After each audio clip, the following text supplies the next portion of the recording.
In 2016, an independent film called A Dark Song was released. I didn't catch it until a few years later, and I really liked it. In the movie, a woman finds an occultist to help her perform an infamous ritual to grant her what she wants from her holy guardian angel. Some describe the holy guardian angel as one's truest divine nature. Some people think it's an external part of you, some an internal one. The occultist mentions the name Abramelin when talking about what they're doing. And this is where this ritual is taken from. The Book of the Sacred Magic of Abramelin the Mage. This is often viewed as a grimoire or a magical text, and it dates back to the 15th century. The book is about a man named Abraham who describes his journey from Germany to Egypt, where he learns a system of magic from someone named Abramelin. This ritual is done using talismans, magic squares, chanting, prayer, and fasting. And this type of magic is usually called ceremonial magic. It involves detailed rituals that may use wands, chalices, bells, candles, incense, all with the goal of summoning spirits in order to give you something. And this particular ritual lasts like 18 months, with most of that meditating, chanting, abstaining from sex, and observing certain dietary habits. All of this is meant to purify you before doing the last part of it, where you isolate yourself from everyone else. And if it's successful, you've summoned your holy guardian angel, you can then make a request to it. This woman's request is to be able to talk to her dead son. And the occultist, his request is to be made invisible, but not in a literal sense. I just want to disappear, live the rest of my life away from the world. I've waited for you. I want some quiet before the howl. Now I'm going to give a quick recap on this movie, including the ending, and then I'm going to talk a bit about ritual and prayer. The movie starts with a quote from the Bible. It's Psalm 91, and this sentence is from verse 11. "For he shall give his angels charge over thee, to keep thee in all thy ways." And this psalm is meant to remind people that in hard times that you're not alone. So the movie opens with a woman renting an old large home out in the countryside. She stocks it with food and other items because it's the final part of the ritual. So they can't leave the house or the ritual will fail and they'll end up harming them. She's quit her job and is using most of her savings to do this. And she's clearly been damaged by the death of her son. Most of the movie involves the ritual and the conflict between the two. And at one point she gets frustrated because nothing seems to be happening. He tells her that he thinks she's lying about her intentions with the ritual, and that's why it's not working. She breaks down and tells him that her child was murdered and that the killers have not been caught. She actually doesn't want to speak to her child. She wants revenge on who did this. Later, he's taken out a bottle of booze he had stashed away, and he's drinking while reviewing his books. He tells the woman that her dishonesty made her impure, so they need to do a rebirthing ritual before they can continue.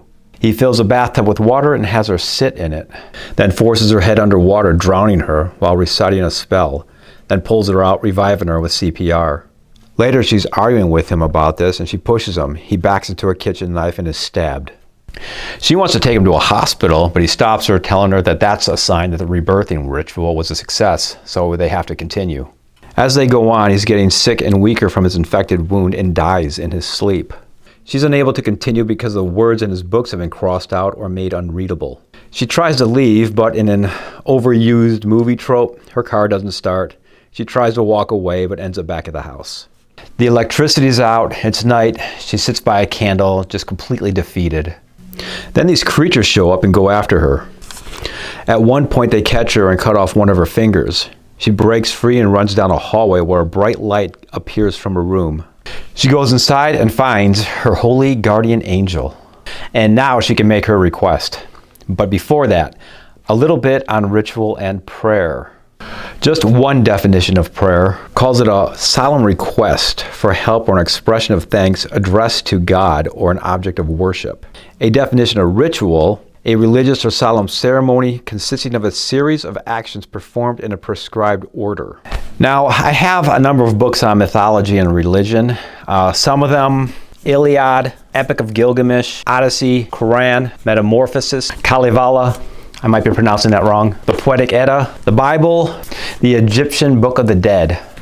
All of these have some type of ritual and prayers going on. You have people, some with godlike power, praying to other gods for help, usually after trying everything in their power first. There's a God helps those who helps themselves sort of thing going on, and this God comes in many forms and beliefs. So prayer isn't about some God or a force of nature doing all the work for someone else, like praying for the winning lotto number. As an example, you sometimes hear people talk about their muse.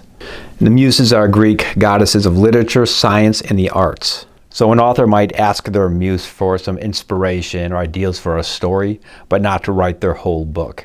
And the more contact you have with your muse or god or goddess or demon or angel or whatever you're talking to, the more help you get from them.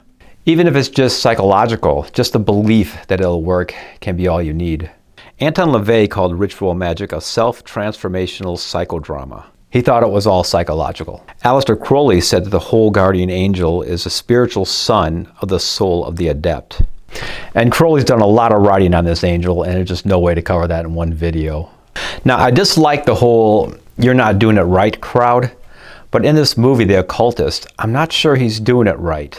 This is not about the ritual, that's pretty incredible, but he wants to ask to be left alone.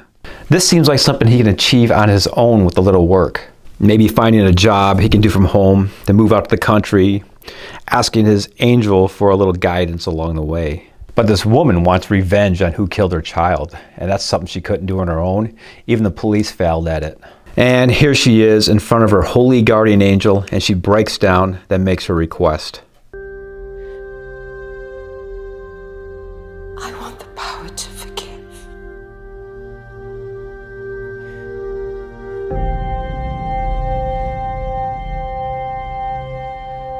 This whole thing has destroyed her life, and there's no way she can just go on. This doesn't mean she's dropped the whole thing and not pursuing justice for her child. She just realized she has to forgive so she can start to rebuild her life. And this stern-faced angel gives her a compassionate and loving look. Then it's morning. She's packing up and looks like she got what she wanted from the angel. She gives the occultist a burial in the water and drives off. I thought it was a nice ending. Going back to Crowley, he also wrote about finding one's true will or your destiny, like finding what you truly need and not just what you want. The woman in this movie did this whole ceremony in order to get revenge, but doing it, she realized she just needed to forgive.